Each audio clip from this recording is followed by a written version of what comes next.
Well, the basis of it is that thoughts are real forces, that they're an energy force just like electrical force or magnetic forces, and that every time that you think a thought, you're activating and working this force. So your thoughts are perpetually at work affecting you and your environment in all kinds of different ways. But haven't we known this for ages, and haven't many people tried to teach it? Well, in fact, it's been known for thousands of years. It's always been taught that we have personal power. In fact, I think everyone's heard the expression that we're only using 10% of our mind. But the fact is that no instruction book came with this manual. Each of us has been left on our own to try and figure out how it works. All right, let's be specific to this area. For the jobless, you say mind dynamics really does work. What can it do? There are opportunities here for everyone when you learn how to work with your thoughts, because opportunities open up when you open up your thoughts. So by taking a different attitude as to how it all works, learning how to work with thought power, there's not a person that cannot go out and get a job at all. I'm totally convinced and know that for a fact.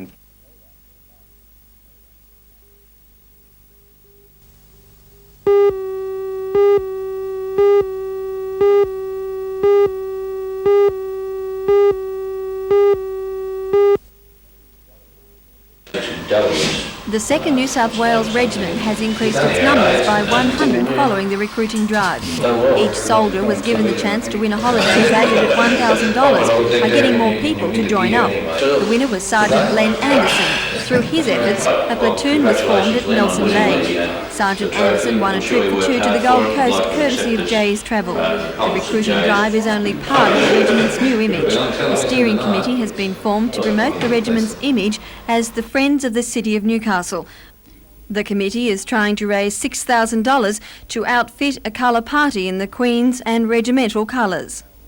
It's been formed by myself and other men who have been associated with the battalion over the years with a view to raising funds for the battalion to buy accoutrements for the colour party and other equipment that is not supplied by the Army.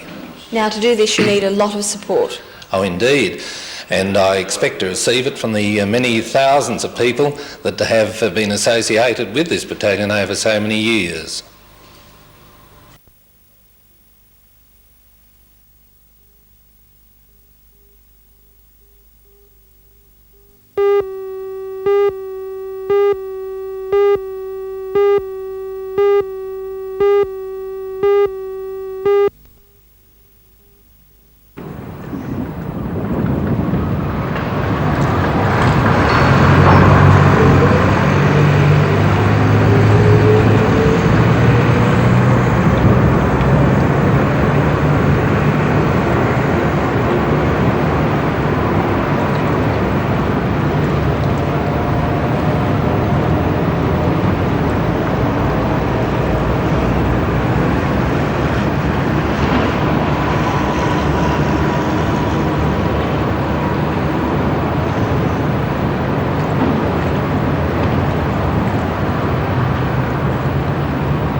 The Soviet Union's ice hockey team has retained its World Championship title, beating Canada convincingly in the final. The match was held in Munich, West Germany, and saw the Russians cruise to an 8-2 victory. The Canadians are masters of ice hockey, but were unable to deal with the speed and coordination of the Soviets. The World Championship win means the Soviets have equalled Canada's record of 19 world titles. Russia has now won 45 consecutive games since 1978. Meanwhile, in Japan, the World Table Tennis Championships have just been completed, with China reaffirming its mastery of the game. They took out both men's and women's titles. In the men's, China crushed Sweden 5-1, and in the women's final, they beat Japan 3-0.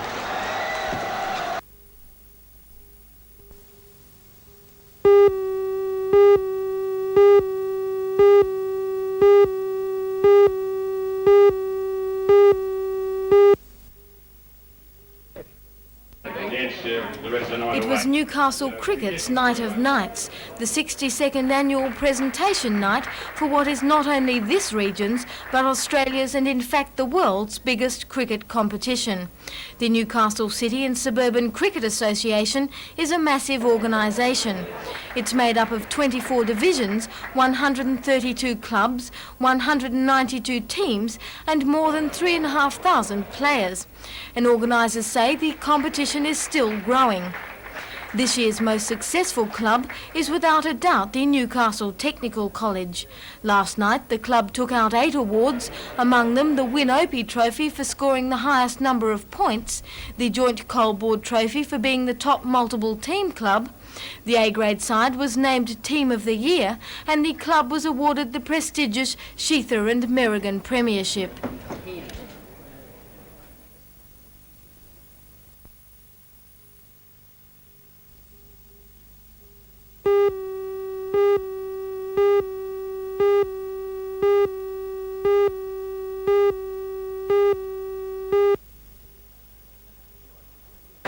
Mr. Stewart was in Newcastle at the start of a 3-day tour of coal mining and handling facilities, the steelworks and the port. His first stop was an inspection of the material receiving and ship loading facility recently installed by the Electrolytic Zinc Company at the Dyke Wharf. The idea of the tour is to familiarise Mr. Stewart in preparation for an overseas tour later this year. The Minister will be visiting several mines in the valley tomorrow and on Friday morning. On the Drayton issue, Mr. Stewart was adamant the mine must be allowed to function. What is required, of course, is mutual cooperation, and unless we get that cooperation from all the unions concerned, the problem will remain with us. But I just want to say that the government is concerned, that we want to see Drayton opened and commence mining operations as soon as possible, and we will cooperate with any person or any group or organisation in order to see that great hope of ours fulfilled. Time is running out, and I just urge everybody who is involved in the Drayton issue to put aside some of their traditional attitudes and prejudices and resolve the matter, not only for the benefit of the industry here in the Hunter Valley, but certainly in the interest of the unemployed in the Hunter Valley. But you think it is a matter that has to be resolved by the ACTU, by the hierarchy of the mining unions, not by public meetings such as the one in Musselburgh? Well, I don't say that, but I don't say it in that way, because I wouldn't want to denigrate the public meeting that was held at Musselburgh today. They are very public-minded and concerned citizens, and I'm sure that was their whole motive. And I would hope that everybody else involved appreciate the concern that's being felt by everybody in the Hunter Valley.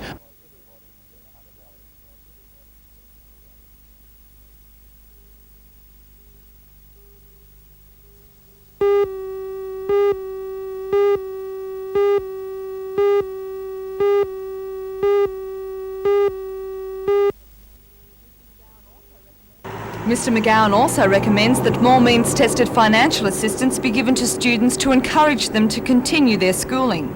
He says the aid should be raised gradually over a 5-year period. The Regional Director of Education, Mr Allan Beard, argues schools are not necessarily the best place for young people in their late teens.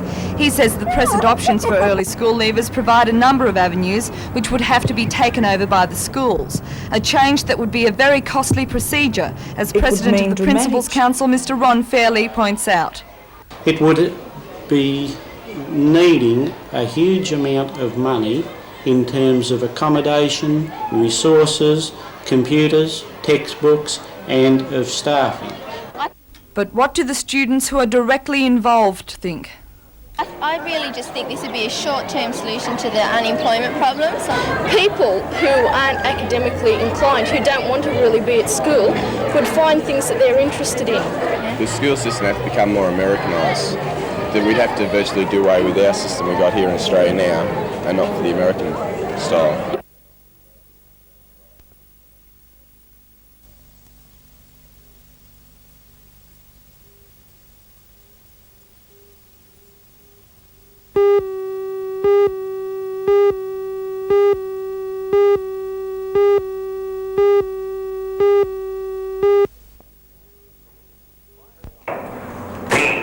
Brian Thomas comes from Hamilton. He's totally blind and yet has learnt to type. Today, he was given the chance to test drive the new Speakwriter, one of only 32 in the state. As each letter or space is typed, a synthesised voice confirms the character.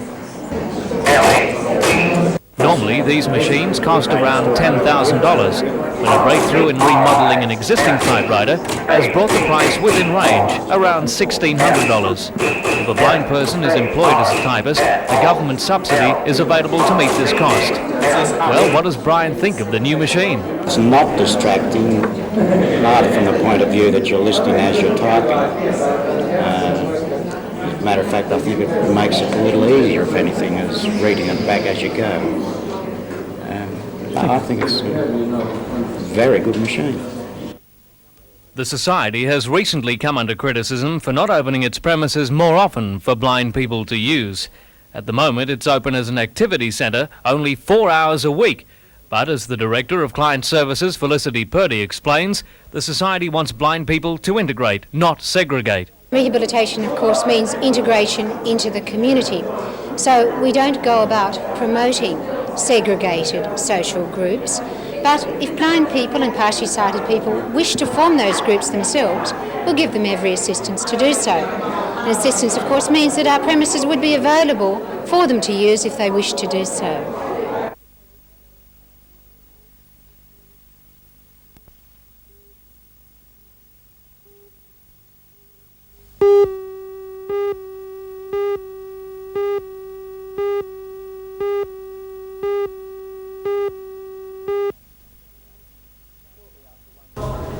Shortly after 1 yesterday afternoon, this Charlestown branch of Medibank Private was held up by a man wielding a revolver. There was only one young woman in the shop at the time. No one saw anything and the man escaped on foot with a sum of money. On Wednesday, the Belmont North Post Office was robbed. At the Maitland Showground during the Greyhound meeting last night, the gate office was held up for $1,200. It's these locations carrying large amounts of money but with minimal security which police are most worried about. Detective Inspector Lamont says it's time security at such premises was upgraded and that companies have a responsibility to protect their employees. There have now been 21 armed hold-ups in the north this year. Police say they're available to give advice to companies on security. I asked Detective Inspector Lamont what people should do to protect their businesses. A lot of these places are situated in back streets or in rather isolated areas, and they're staffed by perhaps one or two women, and they have no real protection. I think it's high time that some sort of protection or some attempt was made to give them proper protection. So do you think someone's going to be hurt soon? Well, if it continues and we have these armed persons conducting themselves in the manner they have in the past, and where you're confronted with an armed person, there's always the risk of the person being hurt.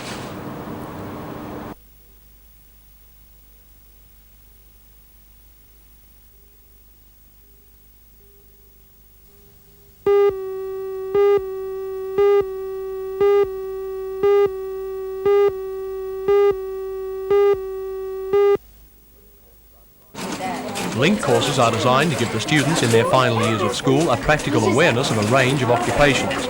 The program consists of 7 courses, including secretarial, electrical, vehicle painting and fitting and machining.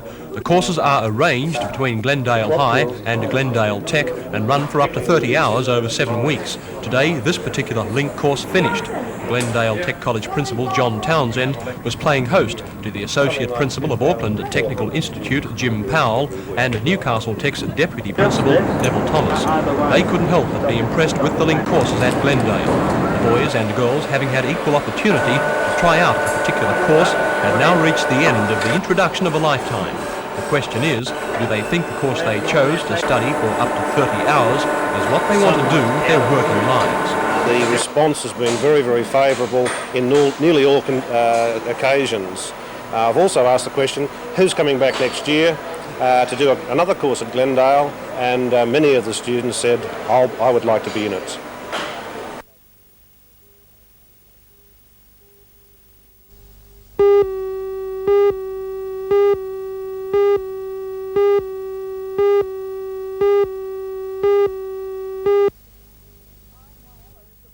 The Iron Whyalla is the largest vessel in the BHP shipping fleet to make its way into the port of Newcastle.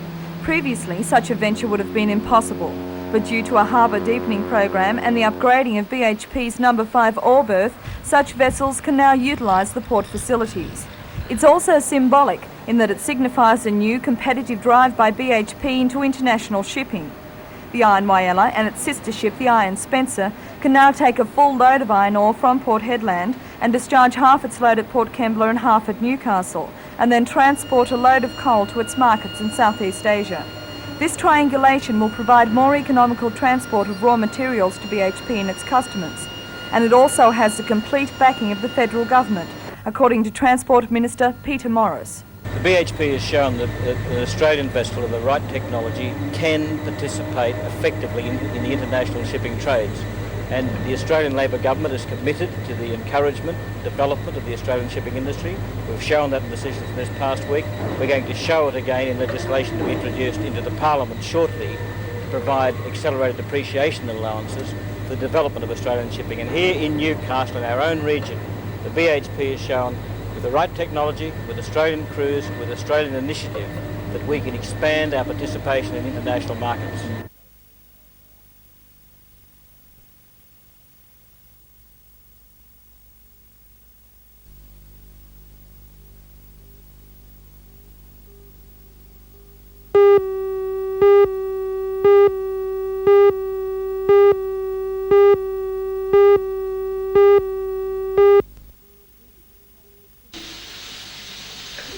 Teachers at the college's physical education department have been conducting these one-day seminars for school children for some time.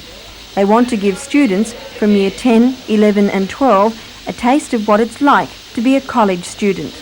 Well, we think it's a good idea for students in their final years at high school to learn what it's like to be a student in our college, to be a physical education student particularly, with the view to their possibly becoming PE teachers in our schools in the future. So the idea is to give them a taste of what they may be thinking about in the way of a career. Exactly, and to let them know the sorts of subjects they'll be doing while they're students at college. I think this is very important. The school children are treated just like new students at the college and are expected to take part in a number of aspects of the physical education course, including the practical side.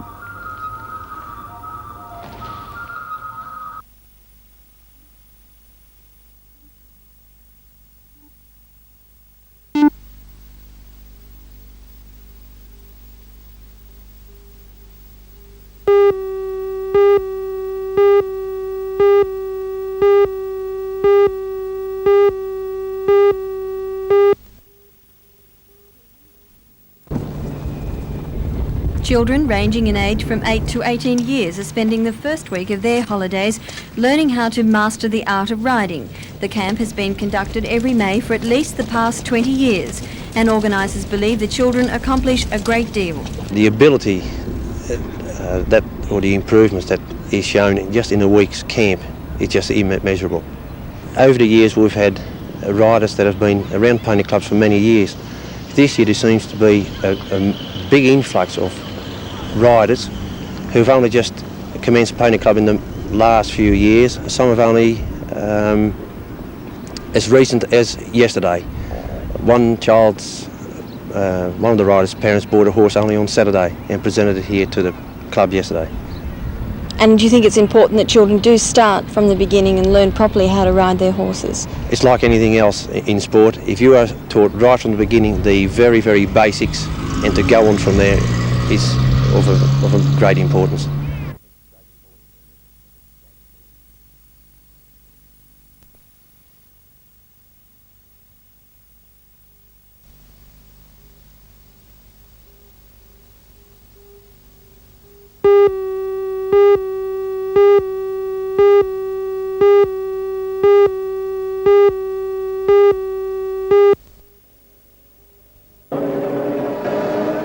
Round of the 1983 World Endurance Championships, Jones and Suburban shared a Porsche in the 1,000 kilometres race. In very wet conditions, the early leader was the Lacia Ferrari, driven by Formula One drivers Michele Alboreto and Riccardo Patrese of Italy, but they were soon passed by Jones in the Porsche. As the course dried out, however, the tyres chosen by Jones slowed him down, and he was passed first by Derek Bell and then by Bob Wallach, also in Porsches.